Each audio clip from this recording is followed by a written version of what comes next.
Bayangkan, kau mendaki sendirian di Everest.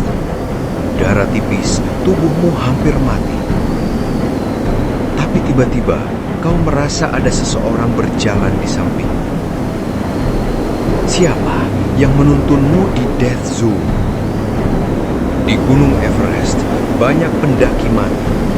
Tubuh mereka membeku jadi monumen abadi. Tapi Frank Smith berbeda. Ia melihat sesuatu. Seseorang yang sebenarnya tidak pernah ada.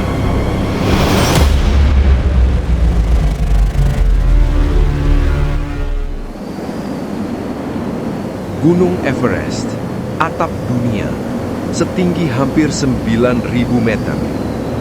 Di sini, oksigen tipis, angin kencang bisa mencabik tubuh. Dan di atas ketinggian 8.000 meter, manusia memasuki wilayah yang disebut Death Zone.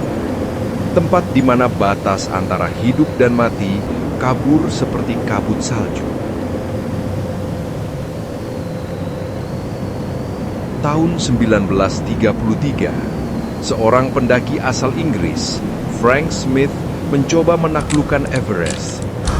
Ia mendaki sendirian, menantang gunung yang telah merenggut banyak nyawa.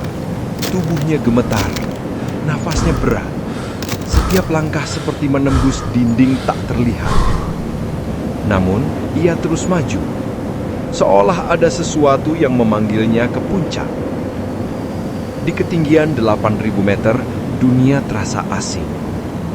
Kepala pening, pandangan berkunang-kunang. Smith tahu halusinasi bisa datang kapan saja.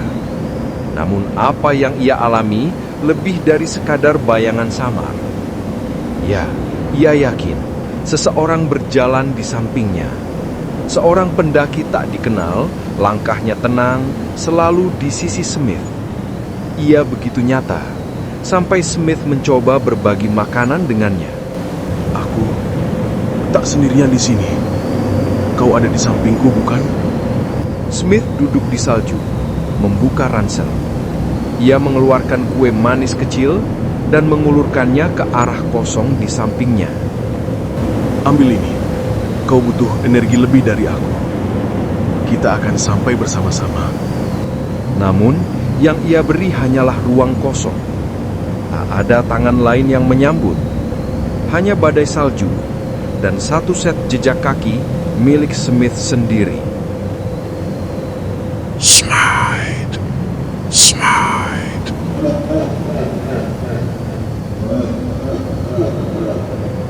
Suara-suara mulai datang, samar seperti bisikan di telinga.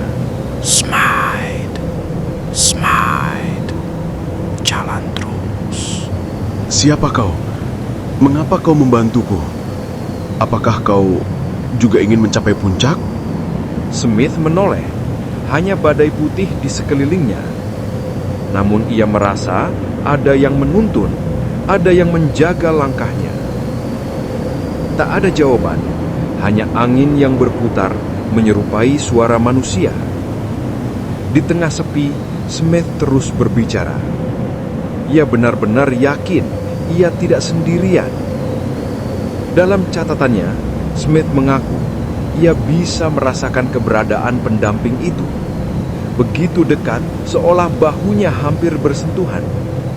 Namun setiap kali ia menoleh, yang tampak hanyalah salju, kabut, dan jurang menganga.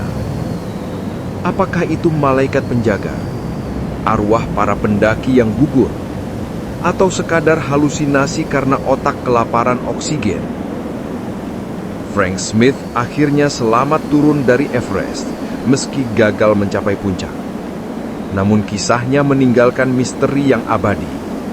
Seorang pria yang begitu yakin ada pendaki lain menemaninya. Sosok tak terlihat yang bahkan ia beri makan. Di Death Zone Everest, batas antara realita dan halusinasi kabur. Pertanyaannya, apakah Frank Smith hanya berhalusinasi? Atau ada sesuatu di gunung itu yang memang menuntun manusia menuju takdirnya?